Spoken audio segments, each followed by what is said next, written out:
देख रहे हैं नेटवर्क 33 राजकुमार के साथ। तो चलिए बढ़ते हैं आज की कहानी की ओर। दोस्तों, वैसे तो आप लोगों ने कई डरावनी कहानी सुनी होंगी, लेकिन उन कहानी में वो डर नहीं होगा जो मैं आज आपको अपनी कहानी में सुनाऊंगा, जिससे आप भी कहोगे कि कहानी हो तो ऐसी। तो दोस्तों, ये बात तब की है जब मैं और मेरे कुछ साथी आत्माओं के बारे में रिसर्च कर रहे थे। उस वक्त हमें कोई भी ऐसी जगह नहीं मिल रही थी जिससे हम ये कह सके कि सच में हमने आत्मा देखी है। हम लोग कई ऐसी जगह पर जाते जहां लोगों का मानना था कि वहां पर आत्माओं का साया है, लेकिन हमें वहां पर जाके कुछ भी प्राप्त नहीं होता। जिसके बाद हम बस काफ़ी ऐसी रिसर्च करने लगे। मैं भूतिया जगह ढूंढने लगा ऑनलाइन, लेकिन काफ़ी रिसर्च करने के बाद मुझे कुछ भी नहीं मिला, जिसके बाद मैं थक हार कर बैठ गया। लेकिन जब मैं अपने एक दोस्त से मिला तो उसके बाद उसने जो मुझे बताया उसे सुनकर तो मैं हैरान ही हो गया, और साथ ही मुझे एक अलग खुशी भी मिली कि मुझे एक ऐसी जगह मिल चुकी थी जहां पर मैं आत्माओं को देख सकता था। दरअसल मेरे दोस्त ने मुझे बताया था कि उसका एक पुश्तैनी घर है। जहां पर उसका घर है वहां पर एक फ्लैट है जो काफ़ी सालों से बंद पड़ा हुआ है। कहते हैं कि उस फ्लैट में एक शादीशुदा लड़की का साया आज भी मंडराता है, और जो कोई भी उस फ्लैट में जाता है तो वो वापस नहीं लौटता है। और अगर किसी ने उसे देख लिया तो उसके बाद उसका बचना बहुत ही मुश्किल हो जाता है, क्योंकि वो पूरी बिल्डिंग अब सुनसान पड़ी हुई है। वहाँ पर कोई भी रहने के लिए नहीं आता, क्योंकि उस बिल्डिंग का रूम नंबर 302 जो आज भी उस गांव के लोगों को डरा के रखा हुआ है। गांव के लोगों का मानना है कि उस फ्लैट से उस औरत के रोने और चीखने की आवाज़ें आज भी लोगों को सुनाई देती हैं, और कहते हैं कि वहाँ पर एक कब्रिस्तान भी है। उस कब्रिस्तान से उस लड़की की हंसने की आवाज़ें भी आती हैं। ये सारी बातें गांव के लोग आज भी मानते हैं, लेकिन जब जो लोग वहाँ पर गए हैं उनकी लाश पुलिस को मिली है। अपने दोस्त की बात सुनने के बाद मैंने प्लान किया कि अब मैं वहीं पर जाकर पता करूँगा कि आखिर ये सब बातें सच हैं या फिर सिर्फ लोगों की बनाई गई मनगढ़ंत बातें।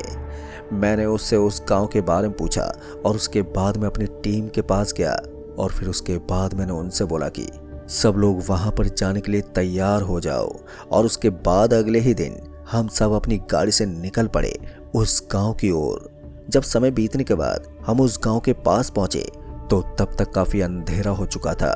हम लोग उस गांव में गए जैसे कि मेरे दोस्त ने मुझे बताया था, तो मैं उसी घर में रात बिताने के लिए चला गया। मेरे दोस्त ने अपने घर की चाबी मुझे दे दी थी। उस वक्त सब लोग थक चुके थे, जिसके चलते मैं सब लोगों को उसी घर के अंदर ले गया, और उसके बाद मैंने सभी को आराम करने के लिए बोल दिया ताकि कल हम उस फ्लैट का रिव्यू कर सकें।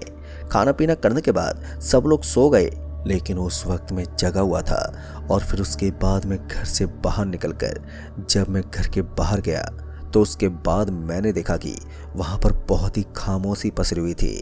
ऐसी खामोशी जो दिल की धड़कनों को रोक दे। मैं उस वक्त कुछ भी समझ नहीं पा रहा था कि आखिर इतनी गहरी खामोशी गांव में कैसी हो सकती है। मुझे उस वक्त थोड़ा अजीब तो लगा, लेकिन उसके बाद मैं आगे की ओर बढ़ने लगा। जब मैं आगे आगे जा रहा था तो पता नहीं क्यों मुझे वहाँ पर एक अजीब सी बेचैनी होने लगी थी। जब मैं आगे बढ़ रहा था तब मुझे ऐसा लग रहा था जैसे कि मेरे पीछे कोई आ रहा हो। उस वक्त मैं ये महसूस कर सकता था जैसे कि कोई मेरे बगल से गुजरा हो। मेरे लिए उस वक्त ये सब बहुत ही अलग था। जिसके बाद मैंने सोचा कि मैं अब घर के अंदर चला जाता हूँ, इसलिए मैं वापस घर पर आने लगा। जब मैं घर के अंदर जा रहा था तो उसके बाद अचानक से मुझे किसी की आवाज़ सुनाई दी। जब मैंने वहाँ पर चारों तरफ देखा तो मुझे वहाँ पर कोई भी नहीं दिखा। अब ये सब देखकर मैं हैरान हो गया कि भला ऐसा कैसे हो सकता है। मुझे उस समय ये लग रहा था कि शायद मेरा वहम भी हो सकता है, क्योंकि मैं सफ़र करके जो आया था मैं घर के अंदर जाने लगा। जब मैं घर के अंदर गया तो उसके बाद मैं सीधा जाकर सो गया, और मेरी आँख कब लग गई मुझे पता भी नहीं चला।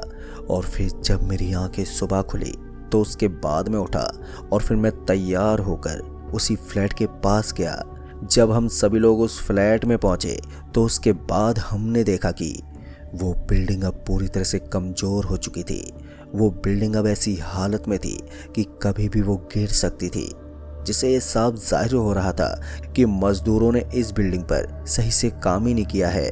उस बिल्डिंग में पौधों की पत्तियों ने उसे जकड़ लिया था। वो बिल्डिंग ऐसी दिख रही थी जैसे कि कोई हॉरर मूवी में दिखाई जाती है।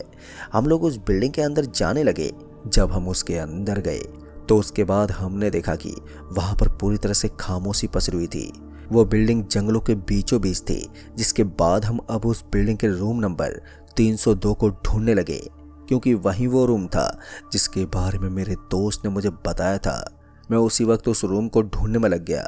फिर जब हमने वो नंबर देखा तो मैंने पाया कि वो बोर्ड पूरी तरह से पत्तियों से जकड़ा हुआ था। जब हम लोग उस रूम में गए तो उसके बाद हमने देखा कि वहाँ पर पूरी तरह से सब अजीब था। इसलिए जब मैं उस रूम की बालकनी में गया तो उसके बाद मुझे वहाँ पर जो दिखा उसे देखकर तो मेरा मन अच्छा हो गया, क्योंकि वहाँ का नज़ारा बहुत ही ज़्यादा खूबसूरत था। लेकिन जब मैंने उस कमरे को ध्यान से देखा तो मैंने पाया कि उस कमरे में खून से कुछ लिखा हुआ था। और जब मैंने उसको पढ़ा तो उसे पढ़कर मेरे तो होश उड़ गए। दरअसल उसमें लिखा हुआ था कि यहाँ पर आना मना है। उस कमरे का हाल बहुत ही ज़्यादा खराब था, जिससे ये साफ जाहिर हो रहा था कि काफ़ी सालों से यहाँ पर कोई भी नहीं आया गया है। हम सब वहाँ पर कुछ न कुछ ढूंढे जा रहे थे कि कहीं तो हमें कुछ मिले, ताकि हम अपने रिसर्च को आगे बढ़ाएं। दोस्तों, उस वक्त मुझे इतना तो समझ में आ गया था कि यहाँ पर दिन के वक्त कुछ नहीं मिलने वाला, मुझे रात को यहाँ पर आकर देखना होगा। और फिर मैंने सबको बोल दिया कि हम रात के वक्त यहाँ पर आएंगे। और उसके बाद हम लोग उस फ्लैट से बाहर आ गए। जब हम उस कब्रिस्तान के पास गए तो उसके बाद मैंने देखा कि वहाँ पर ना तो किसी जंगली जानवर की आवाज़ें आ रही थी और ना ही कीड़े मकोड़ों की। अब ये सब देखकर मुझे बहुत ही अजीब लग रहा था कि यहाँ पर इतना बड़ा जंगल है और सुनसान ऐसे पड़ा है जैसे कि सब मर चुके हों। उस वक्त मैं बहुत सी चीज़ें ऐसी देख रहा था जो मैंने कभी भी महसूस ही नहीं की थी और ना ही मैंने कभी देखी थी। कब्रिस्तान के अंदर गया और उसके बाद जब मैंने वहाँ पर देखा तो मुझे वहाँ पर कुछ भी नहीं मिला, सिर्फ सन्नाटे के अलावा। मैं समझ चुका था कि अब रात को ही कुछ पता चल सकता है। यही सब सोचकर हम लोग सब वहाँ से निकलकर गांव के पास आ गए। और गांव में आने के बाद गांव के लोग हमें ऐसे देख रहे थे जैसे मानो हम कोई भूत हो। मैंने उसी वक्त गांव के एक आदमी को अपने पास बुलाया और उसके बाद जब मैंने उससे इस जगह के बारे में पूछा तो उसके बाद उसने बताया कि उस बिल्डिंग में जाना आप लोगों के लिए बिल्कुल भी ठीक नहीं है। अगर आप लोग अपनी जान को बचाना चाहते हो तो वहाँ पर मत जाना, नहीं तो तुम लोगों की लाशें ही मिलेंगी। उस आदमी की बात सुनने के बाद मैंने उससे बोला कि तुम कहना क्या चाहते हो, और ऐसा वहाँ पर कुछ भी नहीं है। उस वक्त मुझे जो ठीक लग रहा था मैं बोले जा रहा था, जिसके चलते मैंने उस आदमी को जाने के लिए बोल दिया। जब वो आदमी चला गया तो उसके बाद मैं अपने घर आ गया। घर पर आने के बाद मैं अब रात होने का इंतज़ार करने लगा और जब समय के साथ रात हुई तो उसके बाद हम सभी लोग तैयार हो गए वहाँ पर जाने के लिए। और जब हम लोग घर से निकल ही रहे थे कि तभी एकदम से मौसम को पता नहीं क्या हो गया कि वो एकदम से बिगड़ने लगा। जोरों से हवाएं चलने लगी, लेकिन उस समय हमने इन सब बातों को नज़रअंदाज कर दिया और उसके बाद हम लोग गाड़ी में बैठकर निकल पड़े उस बिल्डिंग की ओर। जब हम उस बिल्डिंग के पास पहुंचे तो उसके बाद हमने देखा कि अब वो बिल्डिंग बहुत ही अजीब लग रही थी। दिन के मुकाबले रात में वो और भी ज़्यादा भयानक लग रही थी, जिसके चलते हम लोग गाड़ी से नीचे उतरे और उसके बाद टॉर्च का सहारा लिए आगे की ओर बढ़ने लगे। जब हम आगे बढ़ रहे थे तो हम उस बिल्डिंग के अंदर आए तो उसके बाद मैंने देखा कि अब वहाँ पर सिर्फ और सिर्फ खामोशी ही पसरी हुई थी। जिसके बाद हम लोग अब अलग अलग हो गए, क्योंकि हमने सोचा था कि अब हम चारों तरफ से इस बिल्डिंग का सब कुछ देखेंगे कि ऐसा क्या है इस बिल्डिंग में। हम सब दो दो होकर चारों तरफ चले गए, पर मेरे साथ पल्लवी थी तो मैं उसको लेकर के रूम नंबर 302 के पास जाने लगा। जब मैं उस कमरे के पास पहुंचा तो उसके बाद मैंने देखा कि उस कमरे का दरवाज़ा बंद पड़ा हुआ था, जबकि हम उस रूम का दरवाज़ा खोल कर गए थे। उस वक्त मैं थोड़ा कन्फ्यूजन में था, लेकिन फिर मैंने सोचा कि हो सकता है कि हवा के चलते ये कमरा बंद हो गया है। ये सब सोचने के बाद मैंने उस कमरे के दरवाजे को खोला। जब वो दरवाज़ा खुला तो उसके बाद मैंने देखा कि उस कमरे में कोई बैठा हुआ है। अब ये सब देखकर तो मेरी आंखें खुली की खुली रह गई कि ये कौन है। मैंने जब उसके थोड़ा पास जाकर देखा तो उसके बाद मैंने पाया कि वो दुल्हन के लिबास में एक लड़की थी जो कुर्सी पर बैठी हुई थी। मैं उस वक्त थोड़ा घबरा तो रहा था, लेकिन मैं कैसे भी करके अपनी हिम्मत को बढ़ाए जा रहा था। फिर जब मैंने उस लड़की के ऊपर हाथ रखा तो उसके बाद एकदम से पल्लवी चिल्ला उठी। जब मैं पीछे मुड़ा तो मैंने देखा कि पल्लवी नीचे गिरी हुई थी। मैं तुरंत ही उसके पास गया और उसके बाद जब मैंने उसे उठाया तो उसने बोला कि एक भयानक चेहरा उसके सामने आ गया था, जिस वजह से वो जोर से चिल्लाने लगी थी। उसकी बात सुनते ही जब मैंने वहां पर चारों तरफ देखा तो मैंने पाया कि मुझे वहां पर कहीं भी कोई दिखाई नहीं दे रहा था, जिसके चलते मैंने पल्लवी को समझाया कि और उसके बाद मैंने उससे कहा कि वीडियो शूट करो। मैं उस वक्त इस बात से हैरान था कि आखिर वो लड़की कहाँ गई जो कुर्सी पर बैठी हुई थी। फिर मैं उस लड़की को ढूंढने में लग गया। पूरी छानबीन करने के बाद मुझे वहां पर कोई भी लड़की नहीं मिली, जिस वजह से मैंने पल्लवी को बोला कि हमें यहाँ से निकलना चाहिए। जैसे हमने वहां से निकलने की सोची कि तभी एकदम से पल्लवी ने कहा कि सर आपके पीछे कोई खड़ा है।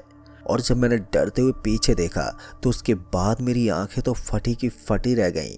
दरअसल मैंने देखा कि वहां पर वही शादीशुदा लड़की खड़ी थी, लेकिन वो लड़की मुझे गुस्से भरी निगाहों से घूर रही थी और साथ ही उसने बोला कि तुम यहाँ पर क्यों आए हो। उसकी ये बात सुनते मैंने उससे बोला कि मैं यहाँ पर देखने के लिए आया हूँ कि कोई आत्मा है या सब ऐसे बोल रहे थे, मेरा यही काम है। जब मैंने उस लड़की से ये कहा तो उसके बाद उसने बोला तो तुमने यहाँ पर आकर बहुत बड़ी गलती कर दी है और अब तुम में से कोई भी नहीं बचेगा। उस लड़की की ये बात सुनते मैंने उससे बोला कि तुम कहना क्या चाहती हो। अभी मैं उसी लड़की से ही बात कर रहा था कि तभी एकदम से वहां पर धुआं उठने लगा। उस धुएं को देख करके मैं फौरन ही उस कमरे से बाहर भागने लगा, क्योंकि मैं समझ चुका था कि अब यहाँ पर कुछ ना कुछ गड़बड़ होने वाली है। जब मैं कमरे से बाहर आया तो उसके बाद मैंने देखा कि पल्लवी मुझे कहीं भी दिखाई नहीं दे रही थी, जिसके चलते मैंने सोचा कि पहले सब लोगों को बुला लेता हूँ, फिर उसके बाद पल्लवी को ढूंढूंगा। मैं सबको आवाज लगाने लगा और जब अनुज और राहुल मेरी आवाज सुनकर मेरे पास आए तो उसके बाद मेरी जान में जान आई। लेकिन 2 और लोग थे, वो अभी तक नहीं आए थे। उनको ना आता देख मैं ये तो समझ गया था कि उनके साथ तो कुछ ऐसा नहीं हुआ। मैं उस वक्त राहुल और अनुज को लेकर के पहले पल्लवी को देखने के लिए गए उस कमरे के भीतर। जब हम लोग उस कमरे के अंदर गए तो उसके बाद मैंने देखा कि उस कमरे में खून ही खून फैला हुआ था। खून को देखकर मेरी तो हालत खराब होने लगी थी और फिर मेरे दिल की धड़कनें अब काफी तेजी से बढ़ने लगी थी। मैं उस वक्त बहुत ही घबराने लगा था। मैं जल्दी से पल्लवी को देखने लगा और जब मैं कमरे के और भी अंदर गया तो उसके बाद मैंने देखा कि पल्लवी वहीं पर बेहोश पड़ी हुई थी। पल्लवी को देखकर मैंने उसे उसी वक्त उठाया और फिर उसके बाद जब मैंने उसकी सांसें चेक की तो पता चला कि वो अब मर चुकी थी। उस वक्त मेरा दिल भर चुका था, क्योंकि मेरी टीम का एक साथी हमें छोड़ के जा चुका था। उस वक्त मेरी आंखों में आंसू भर गए थे। मैं अपने आंसू को रोक नहीं पा रहा था, लेकिन तभी अचानक से हमें अपने साथ के लोगों की आवाज़ें सुनाई दी। उनकी आवाज़ को सुनते ही हम बाहर की तरफ भागे और जब मैं उन लोगों के पास गया तो उसके बाद हमें पता चला कि उनमें से एक साथी भी मर चुका है। अब ये सब देखकर तो अब मेरी रूह कांपने लगी थी। मैं समझ चुका था कि यहाँ पर सच में उस लड़की की आत्मा का वास है और उसी ने इन लोगों को मारा है। मैं अब वहाँ से निकलने की सोच रहा था। फिर क्या था, मैंने सबको कहा कि यहाँ से भागो, नहीं तो हम भी मारे जाएंगे। अब ये सब सोचने के बाद जब हम वहाँ से भागे कि तभी हमारे सामने वही लड़की फिर से आ गई और उसके बाद वो एकदम से रोने लगी। उसको रोता देख हम लोग डर रहे थे कि आखिर ये रो क्यों रही है, और उसके रोने की आवाज़ इतनी ज़्यादा डरावनी थी कि हम थर थर कांपे जा रहे थे। हमें समझ में नहीं आ रहा था कि अब हम करें तो करें क्या। अभी मैं यही सब सोच रहा था कि तभी वो लड़की हंसने लगी और उस लड़की का ये रूप देखकर सभी लोग डर से फिर से कांप उठे और मैं अब बुरी तरह से घबराने लगा था, क्योंकि मुझे डर था कि कहीं ये मेरे साथियों को न मार दे, क्योंकि उस वक्त मुझे अपनी नहीं बल्कि अपने साथियों की चिंता थी। इसलिए मैं चाहता था कि पहले मैं इन लोगों को बचा लूं। मैं अभी यही सब सोच रहा था कि तभी वहां पर लोगों के रोने की आवाज़ आनी शुरू हो गई, जिस वजह से सब वहां पर भागने की सोचे जा रहे थे कि कैसे हम सब यहाँ से बचकर जाएं। लेकिन उसी वक्त राहुल हमारी नज़रों से ओझल हो गया और ये सब देखकर मैं बहुत हैरान हो गया। मैंने सबसे कहा कि राहुल कहाँ पर गया। जिसके बाद हम लोग उसे ढूंढने लगे, लेकिन वो हमें कहीं नहीं मिला। जिसके बाद हम लोग समझ चुके थे कि आज हम लोग मारे जाएंगे। हमने यहाँ पर आकर बहुत बड़ी गलती कर दी है। मैं उस वक्त डर के साए में था, जिस वजह से मैंने सबसे कहा कि सब लोग बिना कुछ सोचे समझे यहाँ से भागो, और उसके बाद हम लोग वहाँ से भागने लगे। जब हम उस फ्लैट से निकलकर अपनी गाड़ी के पास पहुँचे तो उसके बाद हमने देखा कि वो लड़की अपनी बालकनी से हमें देख रही थी। उसे देख करके हम सभी के हाथों के रोंगटे फिर से खड़े हो गए। हम लोग उसी वक्त गाड़ी में बैठे और उसके बाद सीधा गांव जा पहुंचे। गांव में पहुंचने के बाद हमने सारी बात गांव वालों को बताई, जिसके बाद उन्होंने कहा कि हम तो पहले ही मना कर रहे थे, लेकिन आप लोग मान ही नहीं रहे थे।